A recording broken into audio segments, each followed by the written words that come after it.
Bismillahirrahmanirrahim.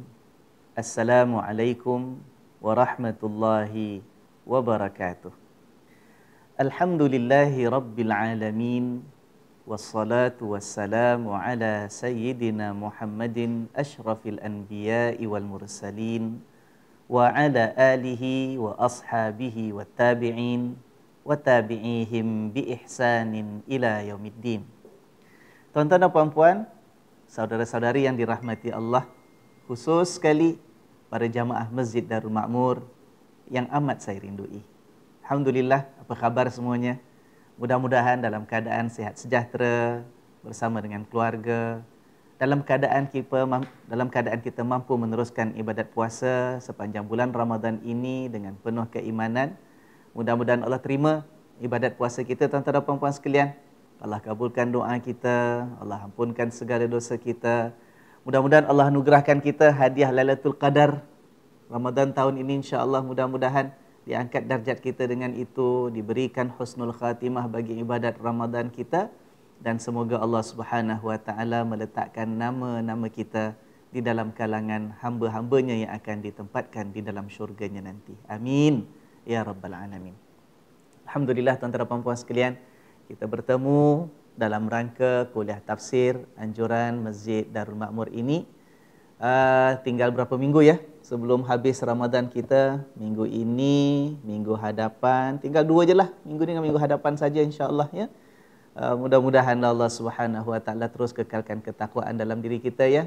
Itu tujuan dan matlamat kita berpuasa kan. Daripada awal kemarin kita nak masuk Ramadan, banyak sudah diingatkan oleh guru-guru agama kita akan ayat Allah Subhanahu wa taala, ya ayyuhallazina amanu kutiba alaikumusiyam, tu kan, diwajibkan ke atas kita ni semua berpuasa. Hujung ayat Allah menegaskan la'allakum tattaqun, mudah-mudahan kamu bertakwa ya. Jadi kalaupun kita tak berhari raya ya, kata orang tu berhari raya sakan macam biasa, sebab tahun ini masuk raya pun kita masih lagi dalam keadaan berkurung, circuit breaker masih lagi berjalan. Tetapi insya-Allah hati kita tak pernah terkurung, sebab hati kita senantiasa dicurahkan dengan kecintaan Allah, dicurahkan dengan rahmat Allah. Kita merasa lapang dalam hubungan kita dengan Allah yang penuh dengan maghfirah dan rahmahnya, insya-Allah ya. Dan mudah-mudahan tidak ada beza dalam ketakwaan hendak kita bangunkan ini sebagai pencapaian terakhir Ramadan kita pada tahun ini, sebelum kita meneruskan kehidupan selanjutnya selepas Ramadan dengan berbekalkan ketakwaan di dalam hati, berhadapan dengan cubaan dan dugaan hidup yang tidak pernah terputus daripada kita, insya-Allah dalam keadaan kita senantiasa di bawah naungan dan perlindungan Allah Ta'ala ya. Baik, minggu lalu tuan-tuan dan puan-puan sekalian, kita baca sampai mana dalam kuliah kita? Kalau tuan-tuan masih ingat lagi, dalam surah Al-Anbiya kan, kemarin kita dah baca kisah tentang Nabi Allah Ibrahim alaihi salam. Surah Al-Anbiya kita baca sampai kita berhenti kemarin pada ayat 68 ya. Kita selesai pada ayat 68. Jadi kisahnya kemarin kita dah baca, kita dah lihat sama-sama bagaimana Nabi Ibrahim itu menjalankan rancangannya untuk memecahkan dan menghancurkan semua berhala-berhala yang ada, yang menjadi sembahan orang-orang di bandar tempat dia tinggal ya. Sampailah akhirnya tinggalkan satu sahaja yang paling besar. Bila ditanya orang sampai kepada pengetahuan raja, dicari-cari, maka adalah yang menyampaikan berita bahawa ada satu budak muda ni ya, tak habis-habis cerita pasal berhala, pasal sembahan-sembahan mereka, dikritik, ditegur. Nama budak muda ni Ibrahim. Lalu dipanggil oleh raja ya. Dan akhirnya dengan kebijaksanaan dan kecerdikan yang Allah anugerahkan kepada Nabi Ibrahim berjaya mematahkan hujah mereka. Bila ditanya, engkau ke wahai Ibrahim yang buat benda ni, dia kata, tanyalah dengan berhala-berhala tu ya. Kalau mereka sembahan, mesti mereka boleh bercakap ya. Siapa yang pecahkan, terutama yang besar tu, kenapa dia tak pecah, kenapa yang lain pecah? Lebih kurang macam gitulah bahasa kalau kita yang bercakap ya, tuan-tuan dan puan-puan sekalian. Tetapi akhirnya bungkam ataupun tidak dapat berbicara lagi orang-orang yang ada pada waktu itu untuk menjawab hujah Nabi Ibrahim.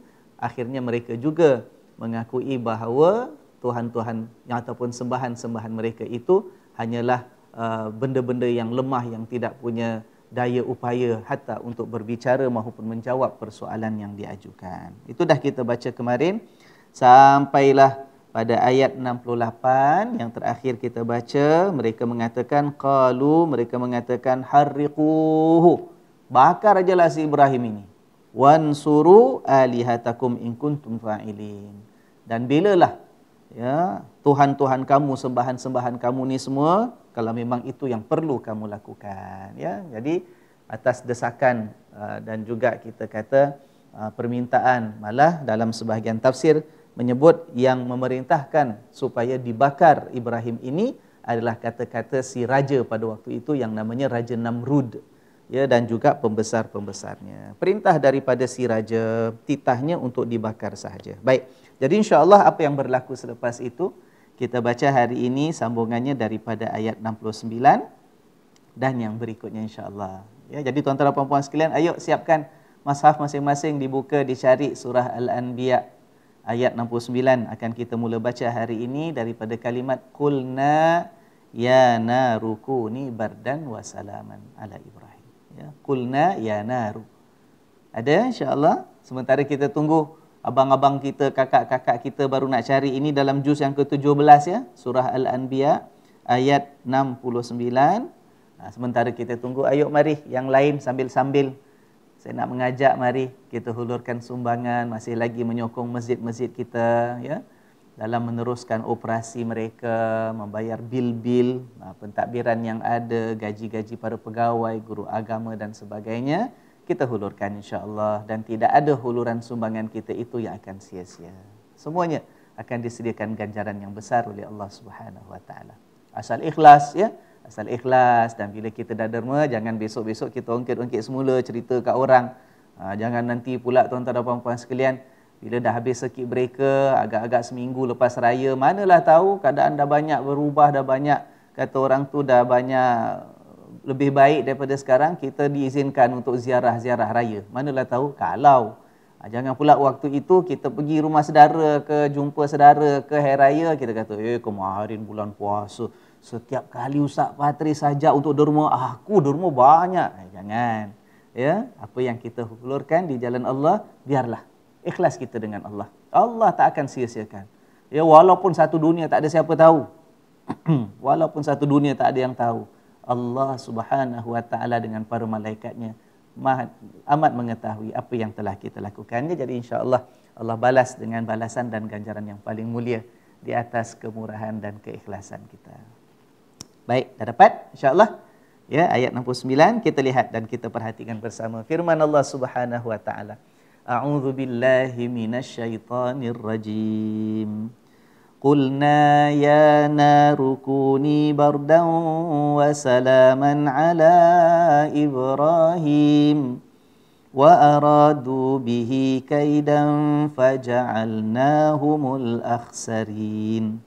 ونجيناه ولوطا إلى الأرض التي باركنا فيها للعالمين ووهبنا له إسحاق ويعقوب نافلة وكلا جعلنا صالحين وجعلناهم أئمة يهدون بأمرنا وأوحينا إليهم فعل الخيرات وإقام الصلاة وإيتاء الزكاة وكانوا لنا عابدين ولوطا آتيناه حكما وعلما ونجيناه من القرية التي كانت تعمل الخبائث إنهم كانوا قوم سوء فاسقين وأدخلناه في رحمتنا إنه من الصالحين Sadaqallahul azim. Yang bermaksud Qulna, kami berkata. Di sini kami maknanya Allah Subhanahu wa taala. Ya, lepas datang perintah titah diraja untuk dibakar sahaja Ibrahim, Lalu Allah Subhanahu wa taala berkata, apa Allah kata? Ya naru, wahai api. Allah berbicara dengan api. Ya naru, wahai api, kuni bardan, jadilah engkau itu dingin. Wasalaman, jadilah engkau itu wahai api selamat. Ala Ibrahim, terhadapnya si Ibrahim. Ya, jadi itu perintah daripada Allah. Allah pencipta alam ini, Allah yang mencipta Nabi Ibrahim, Allah yang memilih Nabi Ibrahim menjadi kekasihnya, Allah yang mengangkat Ibrahim menjadi seorang Nabi, Allah yang pelihara Nabi Ibrahim. Bila nak dibakar, maka kata Allah Subhanahu wa taala, perintahkan pada si api, berubah kau sekarang ini. Daripada sifat engkau yang asalnya api itu panas, kata Allah, engkau sekarang jadi dingin, jadi sejuk.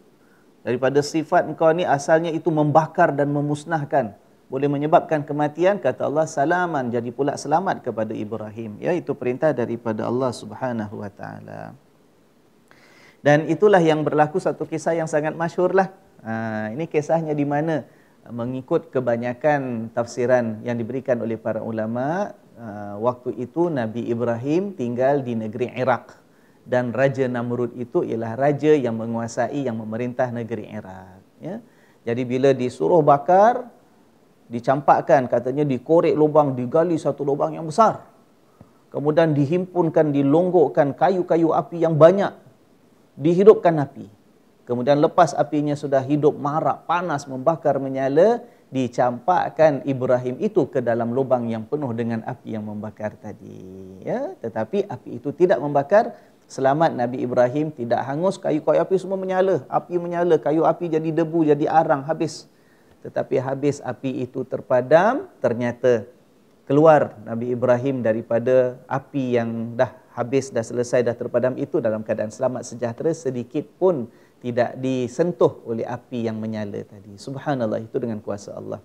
Ada, kalau kita baca kitab-kitab tafsir ya tuan-tuan dan puan-puan sekalian, banyak cerita-cerita tambahan kepada ayat-ayat yang seperti ini. Sama ada kisah Nabi Ibrahim ke, kisah-kisah Nabi Musa ke, Nabi Nuh ke, Nabi Lut, banyak ya cerita-cerita tambahan. Dan banyak daripada cerita tambahan ini disebut riwayatnya. Ini diriwayatkan oleh Ibnu Abbas lah, ini diriwayatkan oleh Sufyan Ats-Tsauri lah, banyak. Tetapi tidak semua daripada cerita-cerita tambahan riwayat-riwayat itu merupakan sandaran-sandaran yang sahih dan kuat. Jadi para ulama ada sebahagiannya bila menafsirkan Al-Quran, mereka tak nak tulis kisah-kisah ini dalam kitab karangan mereka, sebab nak menjaga, kecuali mana riwayat yang sahih saja yang ditulis dan dicatat. Ada pula ahli tafsir ini yang mengambil langkah ataupun pendekatan agak lebih longgar. Ya, mereka tengok kalau kisah itu bukan riwayatnya riwayat yang terlalu lemah, yang maudhu', yang palsu, mereka tulis walaupun riwayatnya dhaif. Ada sebahagian ulama menyatakan demikian sebab bagi mereka selagi kisah-kisah itu walaupun dari sudut sanadnya, tuan-tuan, apa makna sanad? Sanad maknanya rantaian orang yang menyampaikan sesuatu hadis ataupun cerita. Ya, jadi kalau adalah orang ini, katalah Imam Bukhari, dia kata dia dengar daripada gurunya nama demikian, daripada gurunya nama sekian, daripada beliau, sampailah kepada sahabat Nabi, sampailah kepada Nabi SAW. Itu namanya sanad kan? Sanad maknanya rantaian orang-orang itu. Dalam ilmu agama kita, sanad itu penting. Riwayat itu penting supaya kalau ada dalam senarai orang yang dikatakan turut menyampaikan riwayat tersebut, kalau didapati orang ini latar belakangnya seorang yang banyak cakap bohong, ataupun seorang yang terkenal pelupa, kalau cakap hari ini lain, minggu depan cakap lain. Orang-orang macam gini kalau riwayatkan hadis, biasanya hadisnya menjadi lemah. Sebab sukar untuk diterima sesuatu, kita kata cerita yang mereka sebut itu sebagai satu cerita yang kuat sandarannya, ya. Jadi saya sebutkan tadi, ada sebagian ulama kalau dia catat dalam ilmu buku tafsirnya hanya riwayat yang sahih sahaja. Ada sebahagiannya bukan setakat yang sahih, yang agak kurang ataupun malah yang dhaif mereka catat juga, asalkan bukan sesuatu yang terlalu lemah, dan dengan syarat juga cerita yang disampaikan itu tidak bertentangan dengan prinsip-prinsip agama. Contoh tentang kita kata keesaan Allah, ya, kalau ada riwayat menyebut bahawa Allah itu seolah-olah lemah, sebagai contoh, Allah tu seolah-olah lupa, maka itu riwayat yang tidak akan diterima sebab terlalu lemah, bertentangan dengan prinsip akidah kita, ya. Ataupun kisah-kisah tentang nabi-nabi itu yang menunjukkan akhlak yang tak baik, kalau ada, maka kisah seperti itu terus akan sebahagian besar ulama tidak akan mahu sebut dalam kitab-kitab tafsir mereka. Tapi tuan-tuan dan puan-puan sekalian, ada juga untuk makluman kita lah, ya, ada sebahagian kitab tafsir itu para ulama yang mencatatnya ataupun mengarangnya, mereka ambil pendekatan yang agak berbeza sedikit, iaitu mereka akan catat apa sahaja riwayat yang mereka tahu, yang ada, yang mereka dapat, mereka catat. Walaupun sebahagian daripada riwayat itu riwayat yang lemah sangat. Tetapi mereka nyatakan, nanti di hujungnya mereka akan berikan pernyataan bahawa riwayat yang saya baru sebut ini ataupun kisah yang baru saya tulis ini merupakan sesuatu yang sangat lemah, ya, riwayatnya dhaif, ataupun yang menyampaikannya fulan-fulan ini terkenal sebagai seorang yang tidak boleh dipakai riwayatnya. Mungkin kita tertanya-tanyalah, kalau dia tahu tu lemah, riwayat itu dhaif sangat, tapi kenapa dia tulis juga dalam kitabnya? Sebab dia nak berikan peringatan, pengetahuan, ya, pemberitahuan kepada yang baca. Dia kata, ini riwayatnya begini, ceritanya begini, tapi saya catatkan di hujungnya bahawa riwayat ini riwayat yang sangat lemah, sebagai peringatan kalau boleh kita baca, kita ambil tahu, tapi jangan sampaikan ataupun jangan jadikan sebagai pegangan, ya. Tapi ulama ni lah, kalau kita lihat, ya, para ulama ni dengan ilmu mereka yang luas, kadang-kadang mereka juga punya pertimbangan-pertimbangan yang agak berbeza daripada seorang dengan orang yang lain. Saya katakan tadi, ada yang nak tulis hanya sahih saja, ada yang nak tulis walaupun yang agak lemah sedikit tak apa, ada yang menulis walaupun yang lemah tapi dinyatakan di hujungnya, ya, sebagai pemberitahuan dan amaran kepada si pembaca. Tapi ada sebahagian pengarang kitab tafsir, dia himpunkan semua riwayat yang ada, dan dia tak catat riwayat itu sahih ataupun tak sahih.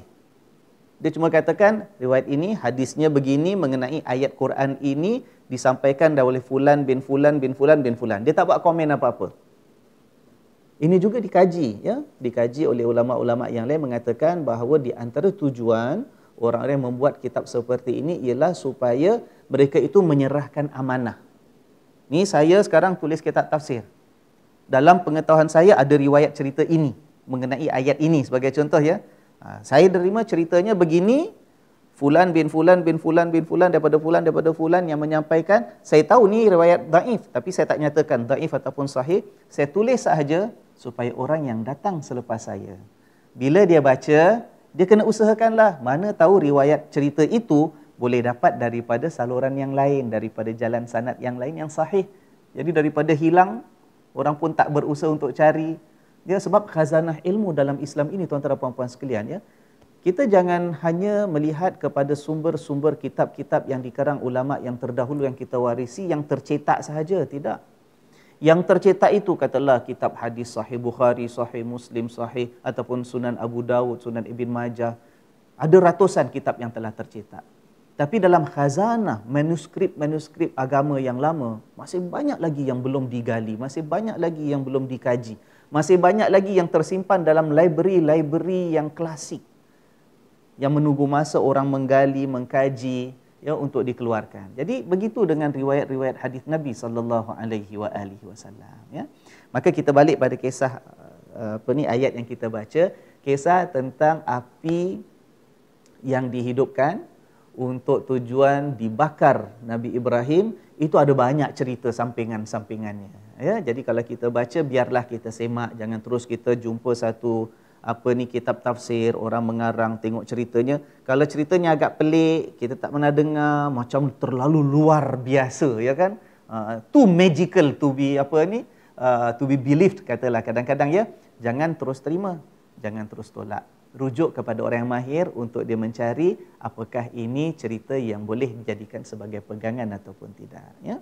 Tapi khusus dalam kisah Nabi Ibrahim dibakar, ada di antara riwayat yang banyak disebut oleh para ulama, ya. Antaranya ialah, saya sebut sini sebab pada saya tidak bertentangan dengan akidah kita.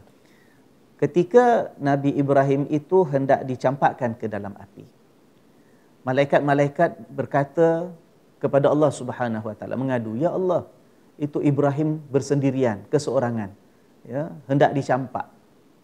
Kenapa tidak kita tolong dia? Malaikat kalau kata tolong Ibrahim, bila mungkin waktu itu datang malaikat ke, ya, hancurkan yang lain ke, keluarkan Ibrahim, selamatkan, pindah ke tempat lain ke, datang entah binatang apa, contoh macam apa ni, kita baca kisahnya tahun di mana Nabi Muhammad sallallahu alaihi wasallam dilahirkan tu kan terkenal sebagai tahun apa tuan-tuan?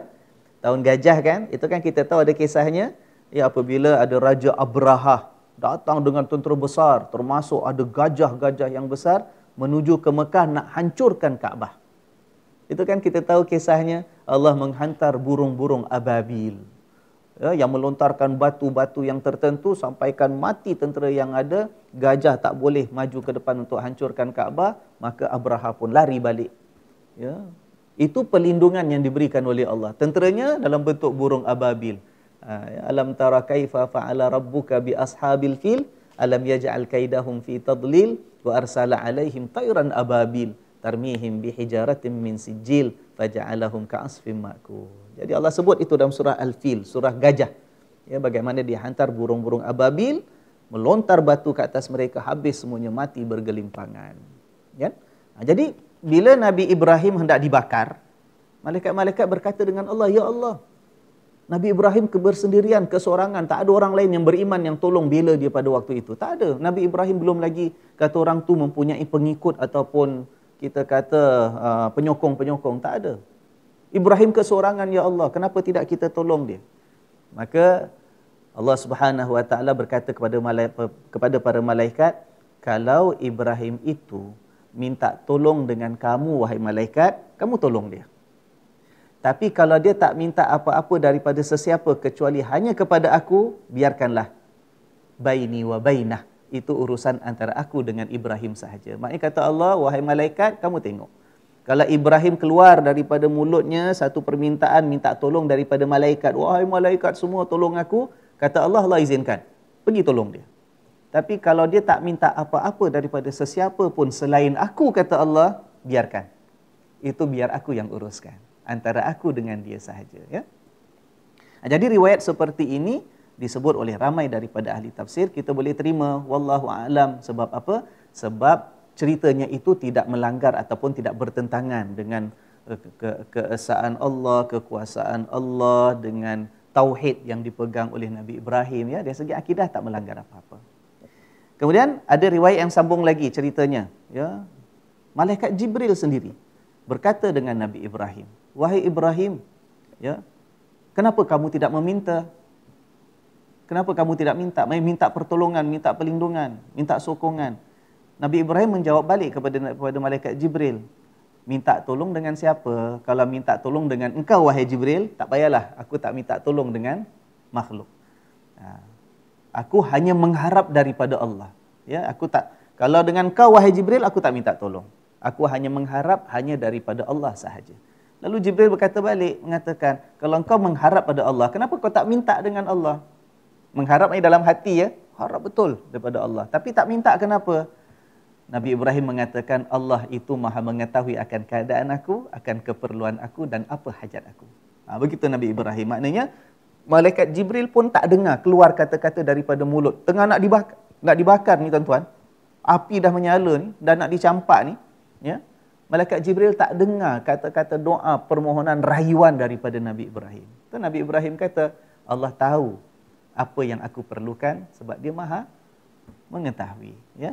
Ya. Jadi itu insya-Allah kita ambil sebagai iktibar bahawa Allah Subhanahu Wa Taala punya kuasa ke atas segala sesuatu. Allah jadikan api sebagai salah satu makhluknya. Allah berikan sifat pada api itu panas. Allah berikan sifat pada api itu membakar. Bermakna Allah juga berkuasa untuk api yang tertentu. Kalau Allah kata tidak membakar, tak membakar dia. Tidak panas dia. Itu perintah daripada Allah. Ya? Ya. Baik tuan-tuan dan puan-puan sekalian. Kita sambung kisah yang berikutnya. Lalu selamatlah Nabi Ibrahim, ya, selamat sebab api tadi tidak membakar. Ayat yang ke-70. Wa aradu bihi kaidan. Mereka iaitu kaum yang ada tu semua, orang-orang yang penyembah berhala. Mereka tu semua asalnya ingin melakukan kaidan terhadap Ibrahim. Kaid, minggu lepas pun ada perkataannya, Nabi Ibrahim yang menggunakan perkataan ini, ya. Mana dia kalau kita lihat ayat 57 kemarin. Minggu lepas ayat 57 Nabi Ibrahim mengatakan watallahi la akidanna asnamakum. Demi Allah aku akan buat akidanna, kait. Maknanya aku akan buat rancangan tak baik. I have my plan. I will design and I will implement a certain plan terhadap berhala-berhala kamu ini. Itu kait, ya, satu perancangan yang dibuat untuk kita kata kesan yang merosakkan.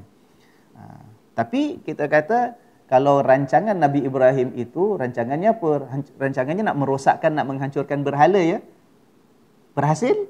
Berhasil. Itu yang sampai orang marah tu, yang sampai raja hukum dibakar aja Nabi Ibrahim kan. Tapi bagaimana dengan rancangan orang-orang itu pula, kaum itu terhadap Nabi Ibrahim? Ini yang kata Allah Subhanahu wa taala dalam ayat yang kita baca sekarang ini. Kejap ya. Saya pula yang hilang sekarang ni. Mana dia?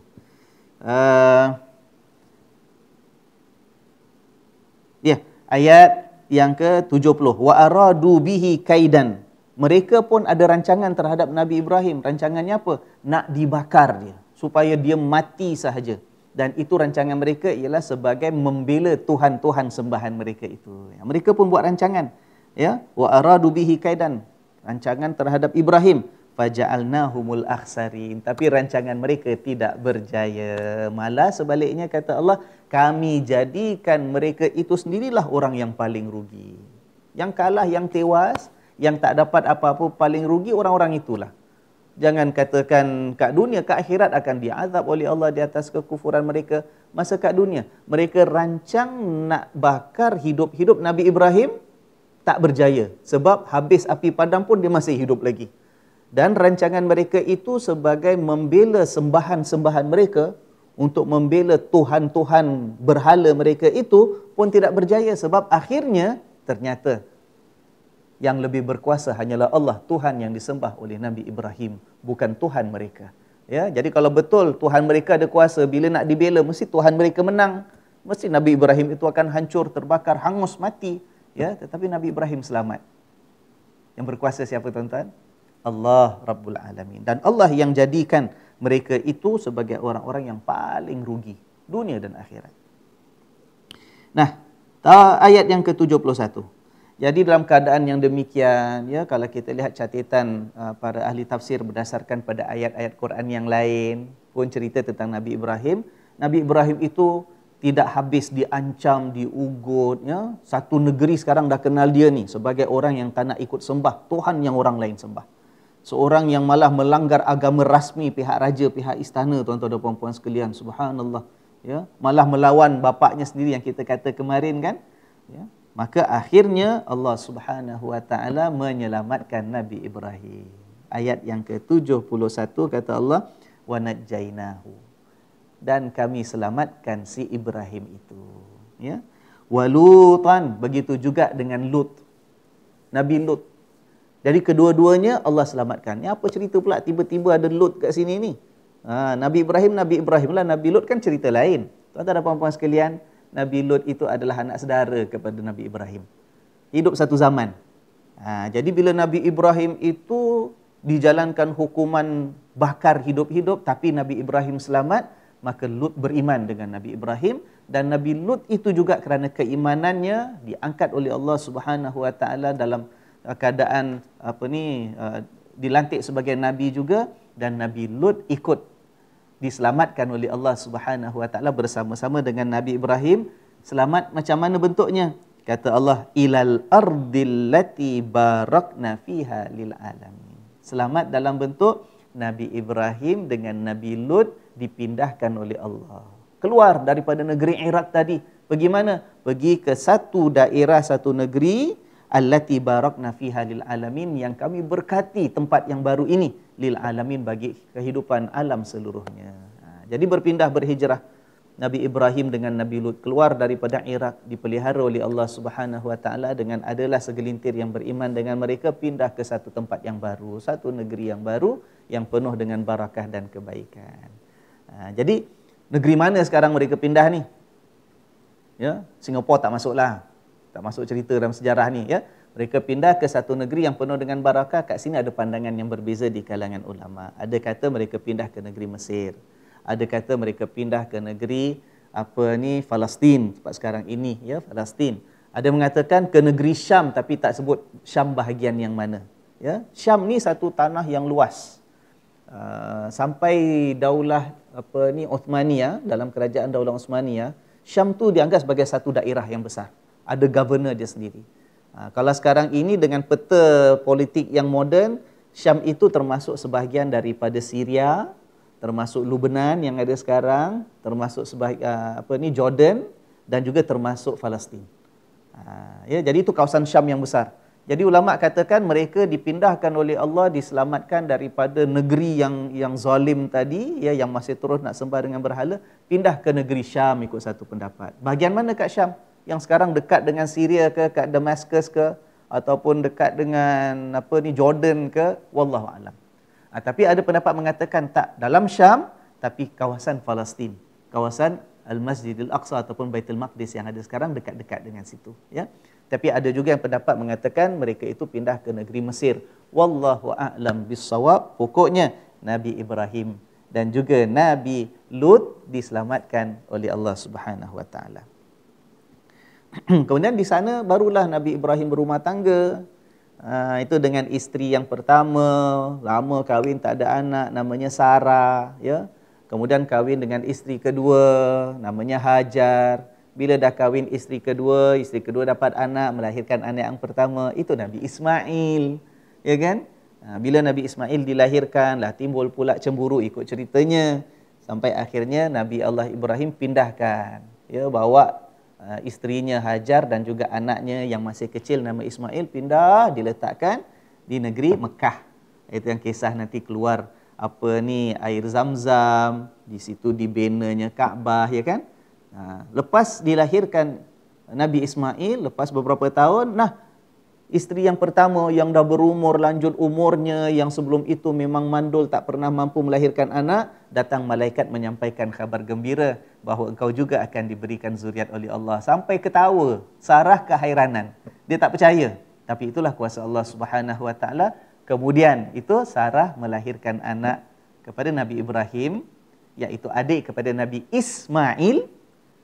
Siapa nama dia, tuan-tuan? Siapa adik Nabi Ismail? Kalau lupa, kalau susah nak ingat. Dia adik-beradik itu start is juga. Yang ini Ismail, yang itu Ishak. Ya, jadi senang kita ingat. Ini Ismail, itu Ishak. Ya, jadi kemudian dilahirkan Nabi Ishak. Maka dengan sebab itu Allah Subhanahu wa taala menyambung dalam ayat 72 kisahnya ni. Subhanallah, Allah kata apa? Wa wahabna lahu Ishaq. Dan kami, yakni Allah, kurniakan kepada Ibrahim itu anak namanya Ishaq. Kemudian Ishaq ini, ingat ya, Nabi Ishaq adik kepada Nabi Ismail kan? Nabi Ismail memang dah kemudian dihantar ke Mekah lah. Tapi daripada Nabi Ishaq ini, Nabi Ishaq ada anak, cucu kepada Nabi Ibrahim. Faham tu urutan dia? Siapa nama anak Nabi Ishaq ini yang merupakan cucu pada Nabi Ibrahim? Namanya Yaqub, ya. Jadi wa wahabna lahu Ishaqa wa Yaquba, dan kami kurniakan kepada Ibrahim anak Ishaq dan juga cucunya nama Yaqub. Nafilatan, sebagai tambahan. Maknanya apa, tuan-tuan? Apa maksud nafilah kat sini? Tambahan tu maknanya apa? Ada beberapa maksud, tapi kita rumuskan dengan mengatakan bahawa tambahan ini dari sudut zuriat. Kenapa ya? Sebab macam saya katakan tadi, bila berumah tangga, isterinya tak dapat melahirkan anak sampai umur dah lanjut. Bila Nabi Ibrahim berkahwin dengan isteri muda Hajar, dapat anak Ismail.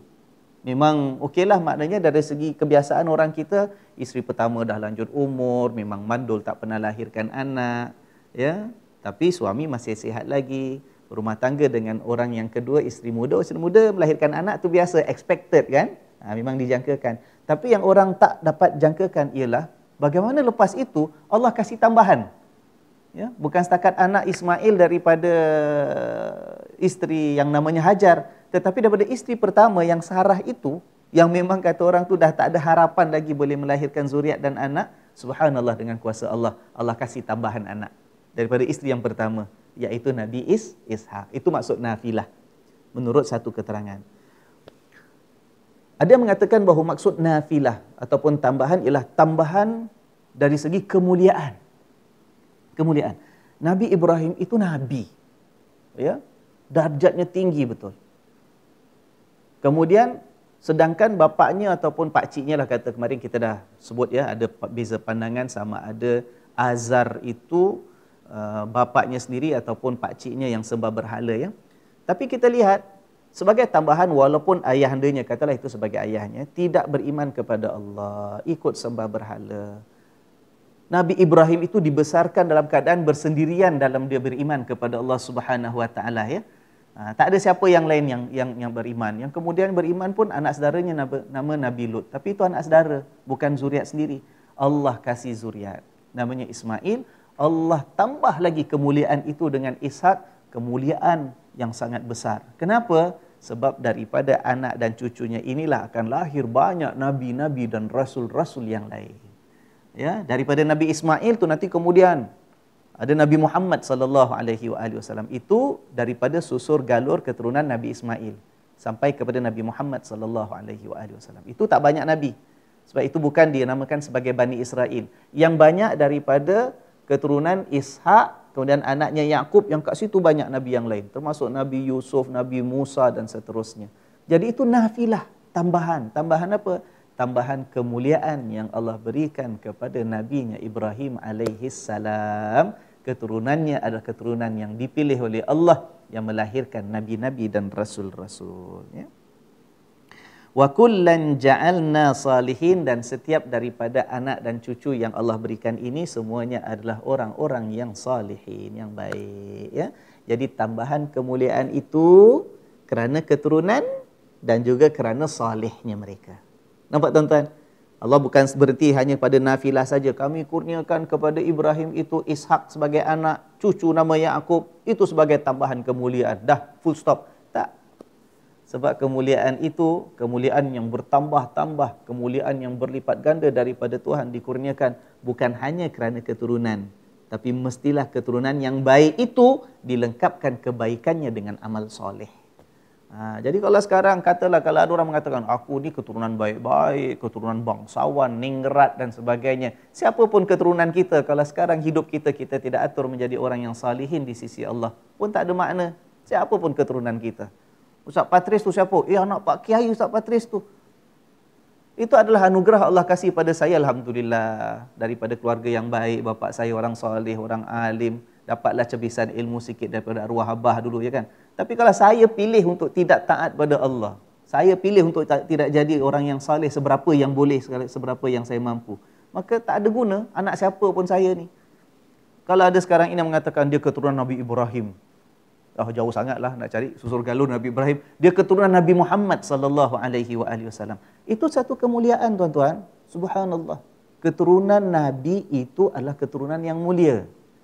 Keturunannya, susur galurnya, ya kan? Itu adalah keturunan yang mulia. Sebab itu di antara selawat-selawat kita digalakkan bila kita doakan selawat yang baik kepada Nabi sallallahu alaihi wasallam, kita diminta lengkapkan juga selawat kita untuk keluarga Nabi sallallahu alaihi wasallam. Mudah-mudahan Allah berikan selawat dan salam ke atas Nabi dan ke atas keluarga Nabi. Ada kemuliaan keluarga Nabi itu. Ada kemuliaan. Cuma individu-individu yang dalam susur galur Nabi sallallahu alaihi wasallam, kalau dia tidak memilih untuk menjadi orang yang taat kepada Allah, kalau dia pilih untuk tidak menjadi orang yang saleh, sebab sebaliknya pilih jadi orang yang sentiasa langgar perintah Allah, yang jauh daripada mengingati Allah, yang tidak habis-habis melakukan dosa yang dimurkai Allah, tak ada kemuliaan lagi dah. Tak ada. Tak dapat yang nafilah kelebihan. Nafilah tak dapat. Dia mesti gabung dua. Ya, kelebihan keturunan mestilah dikuatkan dan disempurnakan dengan kelebihan apa? Wa kullan ja'alna salihin. Orang yang soleh barulah benar-benar dapat kemuliaan tadi. Subhanallah ya. Habis ustaz, okeylah orang lain dapat kemuliaan dia bagus, keluarga baik, datuk nenek moyang dia semua bagus-bagus. sama ada Nabi ke, keturunan sahabat Nabi ke, kemudian jadi orang soleh lagi. Habis kita ni siapa? Ya. Tak adalah bapa yang hebat, tak adalah datuk yang hebat, tak ada pun kemuliaan mulia. Tuan-tuan dan puan-puan sekalian, akhirnya kemuliaan itu diberikan oleh Allah kerana usaha kita. Kerana usaha kita. Itu tambahan. Macam kita kata ya, kalau Allah berikan tambahan kepada sesuatu atau sesuatu kumpulan ataupun individu yang tertentu, itu pilihan Allah. Allah nak kasih, Allah kasih. Ya kan? Tapi tidak ada jaminan dengan kerana pilihan Allah itu maka garanti dia akan terus jadi baik, sebab dia kena berusaha melengkapkan kurniaan Allah itu untuk sentiasa jadi orang yang saleh ya. Contoh ya tuan-tuan ya. Pada satu ketika ada sahabat-sahabat Nabi sallallahu alaihi wasallam yang berjumpa dengan Nabi sallallahu alaihi wasallam mengatakan bahawa orang-orang kaya ni ya Rasulullah dapat pahala semua berlumba-lumba yang kita tak dapat lah. Maknanya mengadu, orang tu rasa kekurangan. Tak dapat buat kebaikan macam orang-orang kaya dapat buat. Dari sudut apa tuan-tuan? Orang kaya ada harta lebih, boleh sedekah sana sini, boleh infak sana sini. Kami ni orang miskin ya Rasulullah. Kita dapat solat aja, tapi yang bahagian sedekah yang Allah janjikan sampai ratusan kali, kita kata balasan dalam syurga nanti, kami tak dapat ya Rasulullah. Lalu Nabi kata apa? Nabi kata kamu tak boleh sedekah dengan harta, tapi kamu boleh sedekah dengan benda lain. Sedekah macam mana? Sedekah dengan tolong orang susah, gunakan tenaga yang ada. Sedekah dengan bertasbih, bertahmid, bertakbir, berzikir kepada Allah pun itu adalah sedekah kamu juga. Ya. Sebab bila kita ini bertasbih, bertahmid, bertahlil dan sebagainya, ya, kita mengingati Allah, kita doa banyak pada Allah. Itu ada kesan baik bukan setakat pada diri kita, pada masyarakat keliling kita pun. Allah akan curahkan kebaikan untuk mereka. Saya teringat ada satu riwayat Imam Muslim kalau tak salah saya. Ya, Imam Muslim, riwayat yang sahih. Ya. Allah Subhanahu wa taala, kata Nabi sallallahu alaihi wasallam ya, Allah Subhanahu wa taala mempunyai malaikat-malaikat yang ditugaskan untuk pergi ke serata muka bumi ini mencari siapakah kalangan hamba-hamba Allah itu yang duduk dalam majlis-majlis kebaikan. Duduk dalam majlis kebaikan maknanya apa? Majlis yang ada zikir, ingat Allah, majlis istighfar, taubat sama-sama, mohon ampun pada Allah, majlis ilmu ya, majlis Quran. Ini majlis-majlis penuh kebaikan. Jadi ada malaikat-malaikat Allah yang Allah tugaskan pergi merata seluruh pelosok dunia ini mencari kalau ada hamba-hamba Allah itu yang duduk berkumpul untuk mengingati Allah, untuk mempelajari ilmu Allah, untuk membaca kitab Allah ya. Jadi malaikat-malaikat ni bila pergi mana-mana akan selalu hantar report pada Allah Subhanahu Wa Taala. Ya Allah, tempat ini, masa ini, ada orang ini berkumpul buat benda ini, seperti mana yang ditugaskan Allah kepada malaikat untuk catat. Jadi Allah akan bertanya balik. Ni hamba-hambaku yang satu kumpulan itu, yang di tempat itu, apa yang mereka minta ya? Malaikat berkata, ya Allah, mereka minta syurga-Mu. Allah bertanya balik, mereka tu minta syurga daripada aku, mereka pernah nampak ke syurga aku? Malaikat jawab balik, malaikat mengatakan, mereka tak pernah nampak pun syurga-Mu ya Allah, tapi mereka minta betul-betul nak dapatkan syurga-Mu. Allah kata, cuba kamu bayangkan, bagaimana agaknya kalau mereka pernah nampak syurga aku? Maknanya akan lebih banyak lagi permintaan mereka, lebih sungguh-sungguh lagi. Ya, mereka duduk dalam majlis-majlis yang seperti ini. Kemudian malaikat ditanya pula oleh Allah Subhanahu Wa Taala, wahai malaikat, tu hamba-hambaku duduk di tempat yang seperti itu berkumpul, apa yang mereka nak lindungi daripada apa yang mereka minta perlindungan aku, kata Allah Subhanahu Wa Taala ya. Lalu para malaikat menjawab, ya Allah, mereka minta perlindungan-Mu daripada neraka-Mu ya Allah. Allah bertanya, mereka tu semua minta perlindungan aku daripada neraka, mereka pernah nampak ke neraka aku? Malaikat mengatakan, tak pernah ya Allah, mereka tak pernah nampak neraka-Mu pun.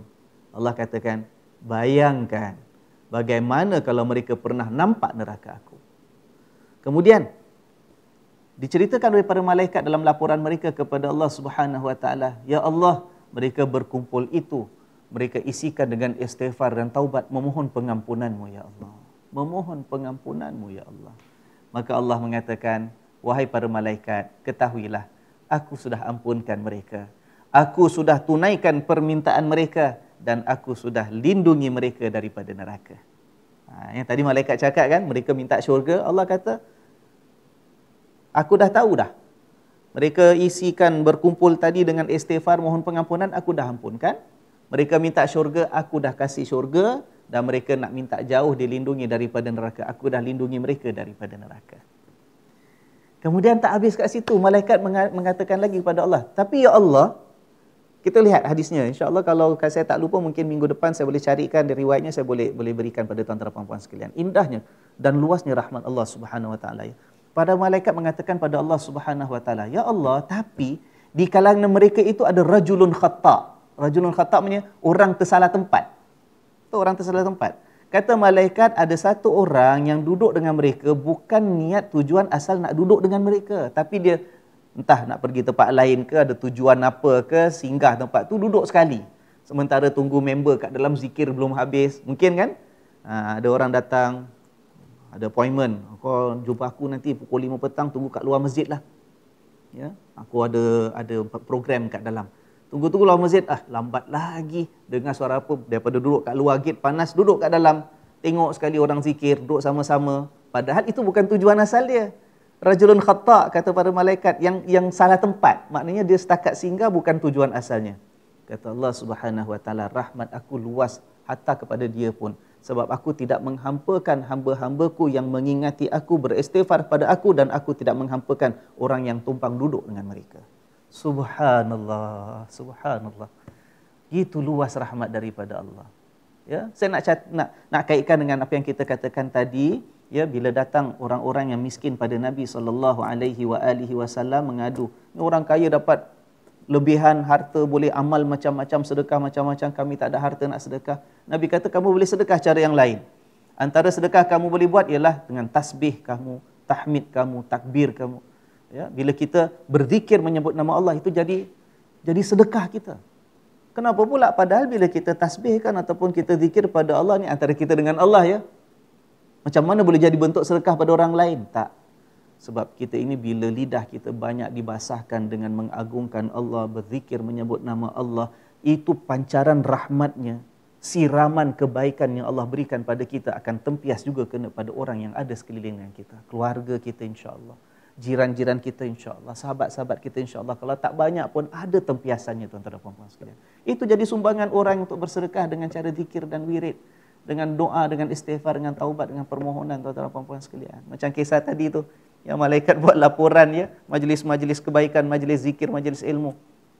Yang duduk tumpang padahal bukan asal niat nak ikut serta pun, Allah turut ampunkan dosa dia. Subhanallah.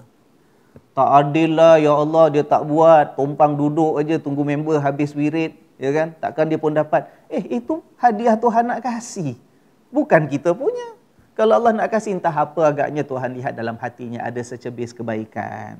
Kerana itu Allah nak berikan balasan. Ya, kebetulan dia duduk dekat dengan majlis tadi. Allah ampunkan sekali. Terpulang pada Allah. Jangan pula kita persoalkan yang Allah tak berlaku adil pasal apa? Tak fair lah, dia buat bukan niat pun dia boleh dapat pula kebaikan yang sama dengan yang lain. Ya, itu kuasa Allah. Sebab itu kita dalam Ramadan, ya. Adil tak? Saya tanya tuan-tuan, adil ke tidak? Kita ibadat banyak mana tuan-tuan? 24 jam, satu hari, satu malam Allah hadiahkan pada kita, jadi modalkan untuk beramal, itu umur kita.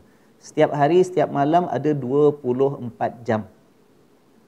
Dalam 24 jam, berapa percentage yang kita isi dengan ketaatan dan ibadat?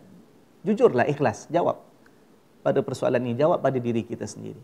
Berapa banyak pula 24 jam itu sehari semalam yang kita isi dengan apa? Dengan kelalaian, dengan pelanggaran terhadap perintah Allah.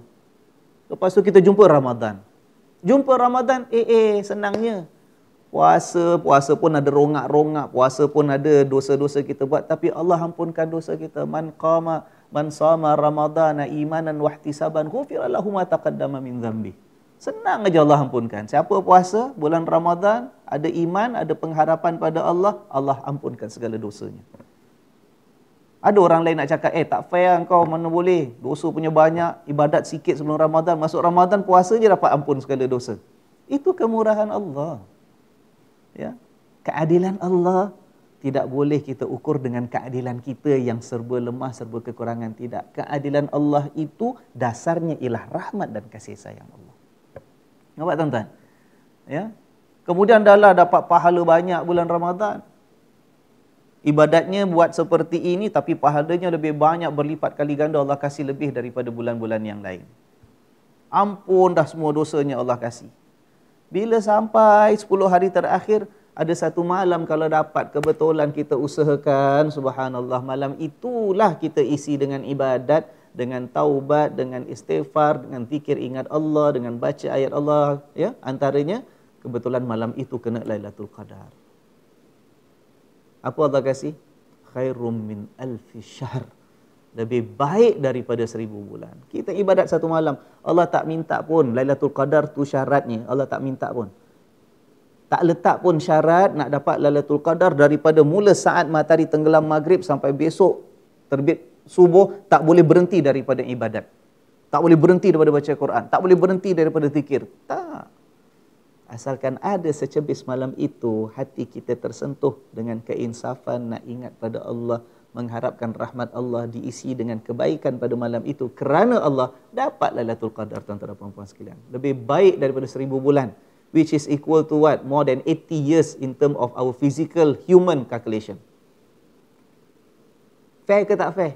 Adil kat Tuhan pada kita?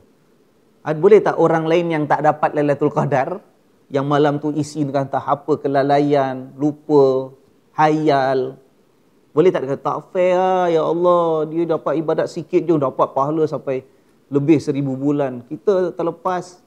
Tuan-tuan, kemurahan Allah itu tidak boleh kita bandingkan dengan kekurangan kita sebagai manusia. Ya, jadi ingat, rumusan bagi ayat ini ialah Allah Subhanahu Wa Taala menggambarkan ada kemuliaan-kemuliaan tambahan yang Allah berikan berdasarkan kepada keturunan yang mulia, keturunan yang baik-baik. Tapi dengan syarat apa, tuan-tuan? Dengan syarat amal soleh.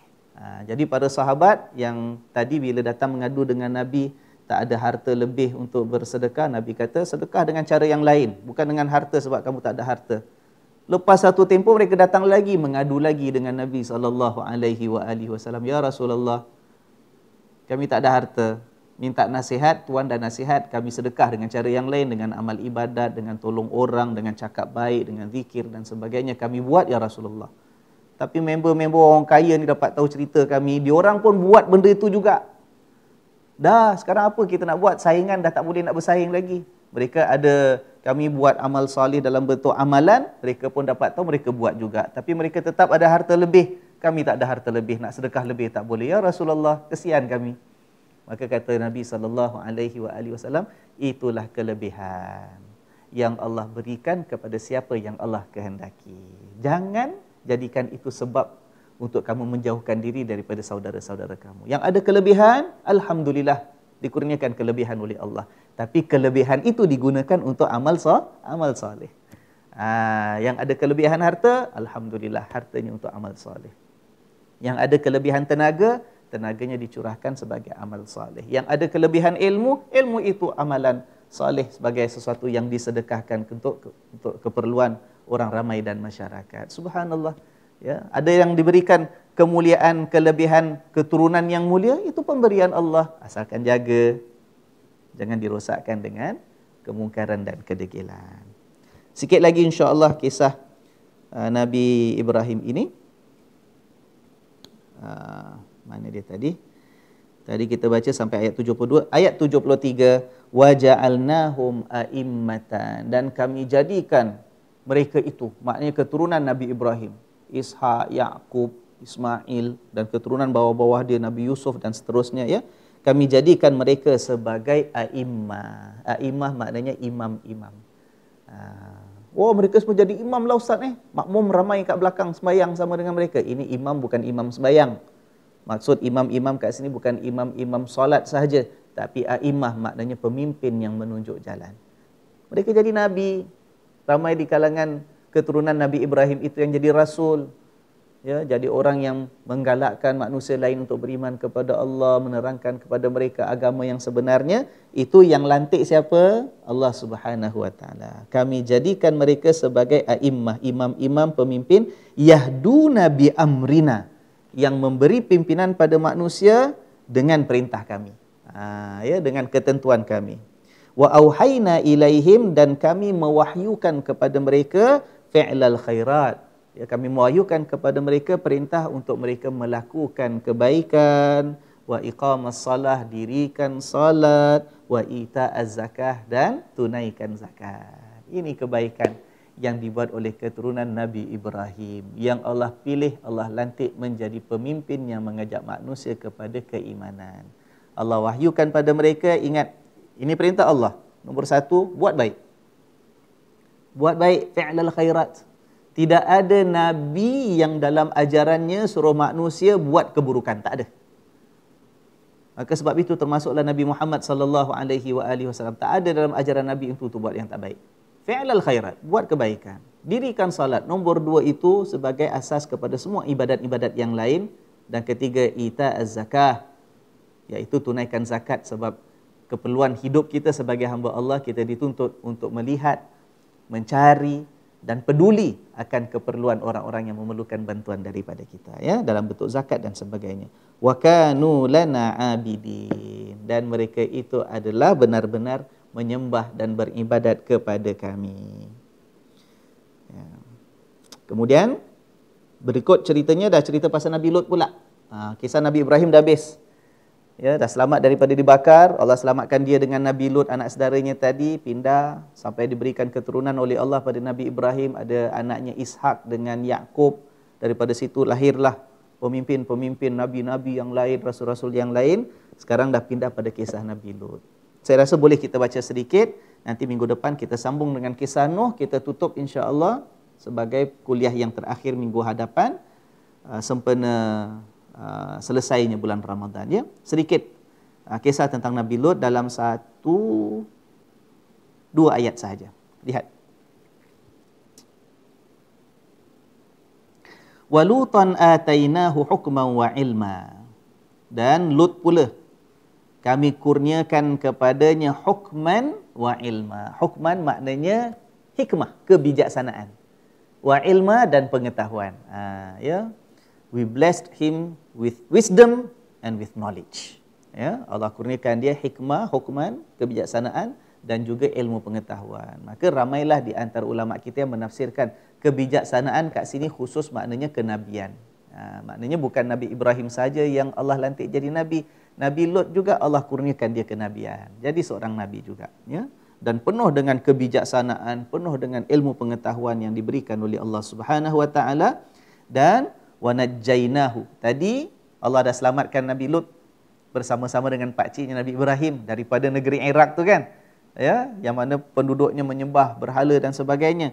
Bila dah pindah, Nabi Lut itu berpisah daripada Nabi Ibrahim. Nabi Ibrahim duduk satu tempat, kawasan Syam ataupun kawasan Palestin, ikut pendapat mana yang diberikan oleh para ulama. Tapi Nabi Lut duduk kat satu negeri namanya negeri Sadum. Negeri Sadum. Dia tak jauh sangat daripada Palestin, tapi kawasan itu negeri Sadum. Ya. Cuma yang berlaku dalam negeri itu, yang kita tahulah kisah Nabi Lut, ialah terdapat keburukan yang sangat jijik dibuat oleh penduduk negeri Sadum. Apa keburukan, kejahatan mereka buat ialah orang lelaki-lelaki bernafsu dengan orang lelaki. Orang lelaki itu bersatu, bercampur hubungannya dengan orang lelaki. Padahal orang perempuan ada juga. Mereka berkahwin juga. Yang lelaki kahwin dengan perempuan. Ada juga berkeluarga. Tapi dalam masa yang sama, si suami ini juga ada hubungan suka dengan lelaki yang lain. Dan itu satu perkara yang openly sebagai satu norma adat yang berlaku dengan meluas di dalam negeri Sadum tadi. Jadi kata Allah Subhanahu wa taala, tidak dicerita dengan perinci dalam surah ini. Kisah Nabi Lut ada yang lebih terperinci dalam surah yang lain, ya. Kita pernah baca dulu dalam salah satu daripada kuliah kita. Tapi secara ringkas dikatakan di sini, wa Lutan atainahu hukman wa ilma, si Lut itu kami kurniakan kepadanya kebijaksanaan ataupun kenabian, wa ilma, dan juga pengetahuan, wa najjainahu, dan kami selamatkan Lut minal qaryah, daripada satu kampung, satu negeri, allati kanat ta'malul khaba'ith, yang sibuk melakukan perkara yang keji. Khaba'ith, ya. Khaba'ith maknanya perkara-perkara yang keji. Kita biasa kalau sebut khaba'ith bila tuan-tuan? Itu doa kita istinja kan? Ya, Allahumma inni a'udzubika minal khubuthi wal khaba'ith. Itu doa tak? Itu doa kita masuk tandas. Masuk tandas nak buang air, minta ya Allah, kau lindungilah aku daripada khubuth wal khaba'ith. Maka ada sebahagian terjemah khubuth khaba'ith daripada syaitan jantan dan syaitan betina. Itu ada tafsiran seperti itu. Tapi asal makna khubuth dan khaba'ith ini ialah perkara yang keji, perkara yang buruk, yang orang tengok jijik. Ya, maknanya apa? Kita minta daripada khubuth dan khaba'ith, minta perlindungan Allah daripada dua jenis kekotoran. Kekotoran yang zahir dan juga kekotoran pada akhlak kita. Itu lagi satu tafsiran. Ya, ada tafsiran tadi mengatakan minta perlindungan daripada syaitan jantan dan syaitan betina, jin jantan, jin betina, mambang jantan, mambang betina. Tapi ada tafsiran yang lain, khubuth wal khaba'ith maknanya perkara yang kotor dari sudut fizikalnya, najis, dan khaba'ith ialah kotor pada akhlaknya. Nampak tuan-tuan? Jadi kalau dia tanya orang, anak-anak kecil kan kadang-kadang masih tadika dah diajar doa masuk tandas. Kalau tadika masjid pun begitu. Nanti kalau ada nak masuk tandas diajar baca apa? Baca doa dulu. Apa doanya? Bismillahirrahmanirrahim. Allahumma inni a'udzubika minal khubuthi wal khaba'ith. Ada sebahagian mengajar anak tu baca dengan dia punya translation sekali. Oh Allah, protect me from the male and female syaitan. Ya, kalau pada saya tak pilih yang itu. Untuk anak-anak kecil, pada saya lebih baik ajarkannya itu daripada kekotoran yang zahir dan kekotoran yang batin. Yang zahir maknanya kotor fizikal, najis. Kekotoran yang batin ialah akhlak kita dan hati kita. Kalau tidak, budak-budak umur 5 tahun, umur 6 tahun, nak masuk tandas, kita ajar dia takut dengan makhluk namanya syaitan. Nanti akhir balik kat rumah pula cerita, balik-balik mak bapaknya suka tengok movie-movie cerita seram. Ya? Budak tu jadi takut. Anak-anak kita, generasi kita dibesarkan dalam keadaan takut dengan benda-benda seperti ini. Jangan. Masuk tandas. Itu keperluan kita. Cuma yang nak diajar nilai akhlaknya ialah biar kita masuk, kita perasan, kita ambil perhatian. Jangan kotor tubuh badan kita, najis biar bersih. Allah bantu kita untuk bersih daripada kekotoran yang fizikal, yang zahir. Juga minta Allah bersihkan kita daripada kekotoran hati kita, kekotoran akhlak kita. Itu kan anak-anak boleh faham. Cantik. Doa seperti ini diajar, indah akhlak dia, indah pemahaman dia. Dia lihat agama, subhanallah.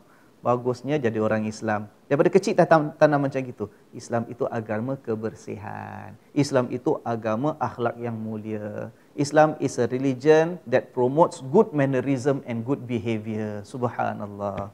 Kalau tidak besar, Islam itu agama apa? Agama takutkan kita pasal jin hantu setan. Janganlah tuan-tuan. Kalau boleh kita ubah sikit. Allah, dah terlambat Ustaz, anak saya dah besar panjang dah. Kalau dulu dapat tahu, dulu saya buat. Tak apa, sekarang kita jaga cucu pula ni. Ya, cucu pula kita ajar, insya-Allah. Ya, dan harap-harap juga kalau ada yang dengar ini, yang tonton ini, yang bertugas sebagai guru-guru tadika, ya, tadika Islam khususnya, ataupun mengajar kelas-kelas agama untuk anak-anak kecil. Ya, cuba kita tukar kalau terdapat maksud khubuthi wal khaba'ith itu syaitan jantan, syaitan betina, tukar. Itu nantilah bila dia dah besar, ya, jangan dibesarkan dalam keadaan takut benda-benda seperti makhluk-makhluk seperti ini. Kita dengan syaitan, kenapa perlu kita takut dengan syaitan? Itu yang kadang-kadang bila kita lihat kita ni lemah lah Ustaz. Saya nak jadi orang baik susah. Saya boleh jadi baik bila Ramadan aja. Apa pasal pula? Bagus Ustaz, Ramadan tak ada syaitan dia saya boleh jadi baik. Kita mengaku lemah, kita mengaku kalah dengan syaitan tuan-tuan. Kita jadi takut dengan syaitan, takut.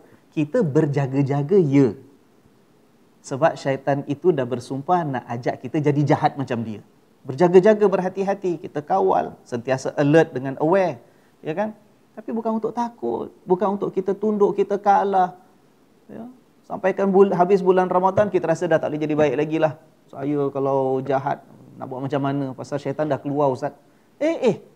Kita yang buat keputusan, kita yang kawal diri kita, kita yang buat tindakan kita. Apa nak bergantung pada syaitan pula? Jadi baik bila syaitan tak ada. Bila syaitan ada tak boleh jadi baik. Daripada kecil anak kita. Jangan tanamkan dalam perasaan hati mereka satu sikap, satu pandangan bahawa kita perlu takut dengan makhluk-makhluk seperti ini. Takut dengan hantu, takut dengan jin dan sebagainya. Subhanallah. Allah jadikan kita manusia mulia, tuan-tuan dan puan-puan sekalian. Mulia kita. Itu yang kita tanamkan pada anak-anak kita daripada kecil, insya-Allah. Ya. Sedikit saja lagi. Innahum kanu qauma sau'in fasiqin. Sesungguhnya mereka itu kaumnya Nabi Lut yang ada di Bandar Sadum. Mereka itulah kaum yang melakukan banyak kejahatan yang fasik kepada Allah Subhanahu wa taala. Ya, buruk kehidupan mereka. Wa adkhalnahu fi rahmatina. Dan kami masukkan Lut itu di dalam rahmat kami. Nabi Lut Allah pelihara, Allah pimpin, ya, Allah selamatkan. Ya, innahu minas salihin, sesungguhnya Lut itu daripada kalangan orang-orang yang saleh. Sampai saatnya negeri Sadum itu diturunkan balak malapetaka oleh Allah. Bergelimpangan semua mati kerana keburukan dan kebusukan akhlak dan perbuatan hidup mereka. Tapi Nabi Lut diselamatkan oleh Allah. Orang-orang yang beriman dengan dia diselamatkan oleh Allah. Mereka itu dinaungi dengan rahmat dan kasih sayang Tuhan. Alhamdulillah. Ya, mudah-mudahan adalah iktibar, pengajaran, peringatan untuk kita bersama, ya, insya-Allah. Begitu para nabi, para rasul diutus oleh Allah untuk menjalankan satu amanah tugas, tetapi cabaran mereka perlu hadapi. Bukan senang nak jadi orang yang saleh pada pandangan Allah, ya. Jadi berhadapan dengan ujian perlukan kekuatan, perlukan keimanan, perlukan tawakal, pergantungan sebenar-benarnya dengan Allah Subhanahu wa taala. Begitu dengan kita pun, ya, walaupun kita bukan nabi dan cobaan yang Allah berikan kita tak akan seberat cobaan yang Allah turunkan kepada para nabi dan rasulnya. Tapi masing-masing kita ada ujian. Kita perlukan siapa Allah, tuan-tuan dan puan-puan sekalian? Kita perlukan Allah. Seperti mana Nabi Ibrahim, Nabi Lut diselamatkan oleh Allah, begitulah kita. Yang mampu selamatkan kita hanya Allah. Begitu Nabi Ibrahim, Nabi Lut diberikan keutamaan, kemuliaan daripada Allah, begitulah kita. Kemuliaan kita hanya boleh kita dapatkan daripada Allah, bukan daripada yang lain. Begitu akhirnya kerana ketabahan mereka, dengan kejujuran mereka, kesungguhan mereka, mereka berjaya dapatkan rahmat Allah, kasih sayang Allah, dan itu kejayaan yang paling besar. Begitulah kejayaan yang kita harapkan dalam hidup ini. Akhirnya kita mendapat kasih sayang dan kecintaan Allah. Hujung Ramadan pun begitu, mudah-mudahan, ya. Jadi insya-Allah sekadar ini tinggal hari-hari yang baki dalam bulan Ramadan, insya-Allah dah berlalu lebih daripada setengah dah. Hari ini sudah hari yang keberapa? 15, hari 14, hari Khamis, 15, 16, hari ini sudah hari yang ke-17, ya kan? Dah kurang daripada separuh baki bulan Ramadan yang ada, insya-Allah. Jangan kita sia-siakan, tuan-tuan dan puan-puan sekalian. Tinggal berapa hari lagi saja dah kita akan mula bertemu dengan 10 malam yang terakhir. Itulah kita sungguh-sungguh. Kalau Rasulullah sallallahu alaihi wasallam diriwayatkan oleh para sahabat, bila masuk 10 malam terakhir, Nabi itu pertingkatkan, menggandakan kesungguhan Nabi dalam ibadatnya kepada Allah Subhanahu wa taala. Perutnya diikat lebih ketat lagi. Dia tak ingat sangat pasal keperluan makan nak bermewah, tak ada dalam hidup Nabi sallallahu alaihi wasallam, terutama pada 10 malam terakhir Ramadan. Diisi dengan banyak beristighfar, padahal Nabi itu dipelihara daripada dosa, banyak dengan doa, permohonan hajat, menangis kepada Allah, padahal dijamin kemuliaan oleh Allah. Maka kita sebagai umat yang banyak kekurangan ini, yang banyak kesalahan dan dosa, ayo kita ambil manfaat. 10 hari terakhir, 10 malam terakhir Ramadan tak lama lagi akan tiba. Rebut peluang ini, insya-Allah. Dekatkan diri kepada Allah Ta'ala, ya. Mudah-mudahan dapat Lailatul Qadar kerana kesungguhan kita, insya-Allah. Dan Lailatul Qadar itu ialah malam yang penuh dengan kemuliaan. Allah berikan dalam bentuk apa? Dalam bentuk ganjaran rahmatnya. Ya, nak tengok sama ada kita ini sudi ke tidak isi malam-malam terakhir Ramadan ini dengan ibadat dan ketakwaan, ya. Jangan pilih pula, kalau saya dulu dibesarkan di kampung, cerita orang kampung ni banyak.